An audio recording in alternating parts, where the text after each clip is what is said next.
Dans cette vidéo, je vais vous parler du signe qui fait que vous êtes obligatoirement une vieille âme. Sur ma chaîne, j'ai fait récemment une vidéo sur les jeunes âmes et une autre sur les vieilles âmes.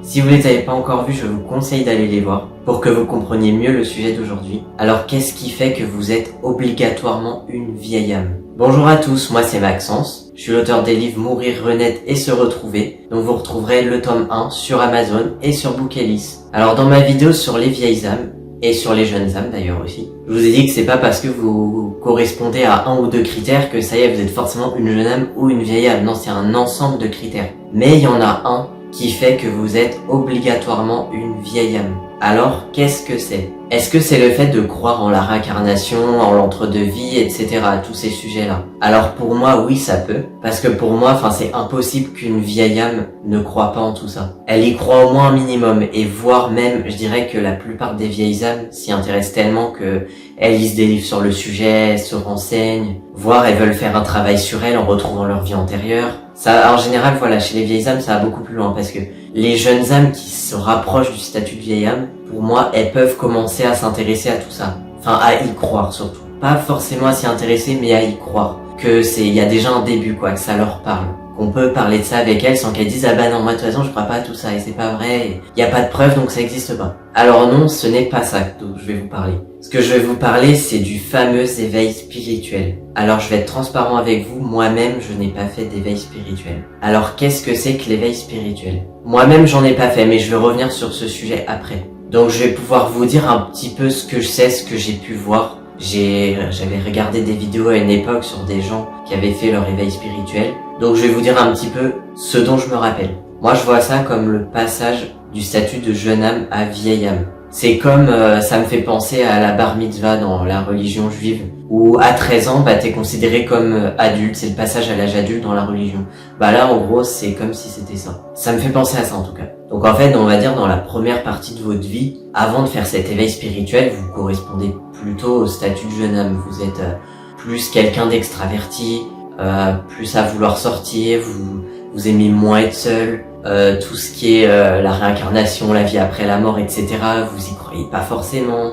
Vous prenez un peu les gens qui croient à ça pour des illuminés. Et puis il y a un moment, vous allez littéralement changer. Ça va vraiment être une transition où vous allez plus du tout vous sentir le même. Vous allez devenir quelqu'un de plus introverti, qui aime plus rester seul, vous supportez moins la foule, le bruit. Évidemment, vous risquez de perdre beaucoup d'amis aussi, puisque ils vous correspondront plus et vous ne leur correspondrez plus. Et vous allez vous mettre à vous intéresser à la vie après la mort, à la réincarnation, voilà, tous ces sujets-là qui avant ne vous intéressaient pas du tout puisque vous y croyez pas. Et pour moi, l'éveil spirituel, c'est pas quelque chose qui se fait d'un coup comme ça en une journée. Non, pour moi, ce serait plus une période, une sorte de transition sur quelques mois peut-être. Et je vais revenir sur le fameux sujet. Vous avez regardé ma vidéo sur les vieilles âmes et vous vous reconnaissez complètement. Et vous vous dites, bah mince, j'ai jamais fait d'éveil spirituel moi. Est-ce que ça veut dire que je suis pas une vieille âme puisque j'ai pas ce critère-là? Vous savez, je vous ai parlé dans cette vidéo sur les vieilles âmes et sur les jeunes âmes aussi, qu'il y a différents niveaux de jeunes âmes, il y a différents niveaux de vieilles âmes.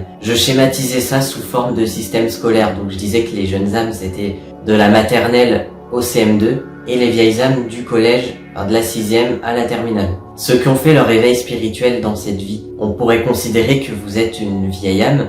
Vous venez de passer au statut de vieille âme en fait, donc vous serez plus en 6e. Alors que certains autres seraient plus loin. Déjà, si vous n'avez pas fait d'éveil spirituel dans votre vie et que vous vous retrouvez dans les critères que j'ai cités dans la vidéo des vieilles âmes, c'est qu'il y a de fortes chances que vous en soyez une quand même. Souvenez-vous de quand vous étiez petit. Vous croyez déjà sûrement à la vie après la mort, à la réincarnation, et puis autres quoi. Vous étiez plus un petit qui préférait rester seul par exemple. Bon, et encore, c'est vrai que dans l'enfance, moi personnellement dans l'enfance, c'est vrai que j'étais quand même très différent de ce que je suis là. Mais j'avais quand même des critères, tout ça qui correspondaient. Bon ça, cette histoire d'enfance, d'âge adulte, etc., je pense que je ferai une vidéo là-dessus aussi. Mais dans l'enfance, il y a de fortes chances que vous croyez déjà en une vie après la mort par exemple. Vous correspondiez déjà à quelques critères.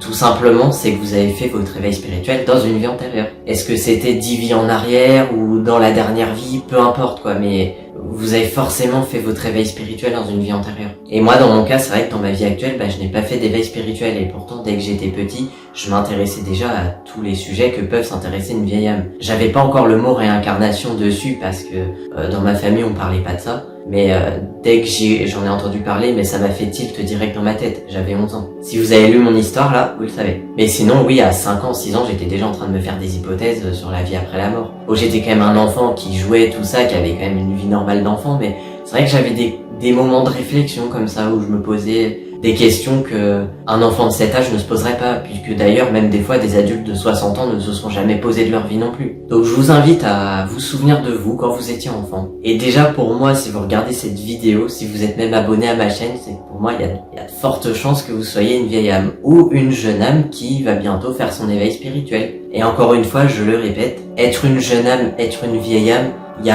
c'est pas mieux d'être une vieille âme, c'est pas prétentieux de se dire qu'on est vieille âme, c'est le cycle de la vie. C'est comme si une personne en terminale se vantait auprès de petits élèves de maternelle ou de primaire d'être une vieille âme, d'être déjà en terminale quoi. Il y a pas à se vanter, je veux dire, tout le monde y passera.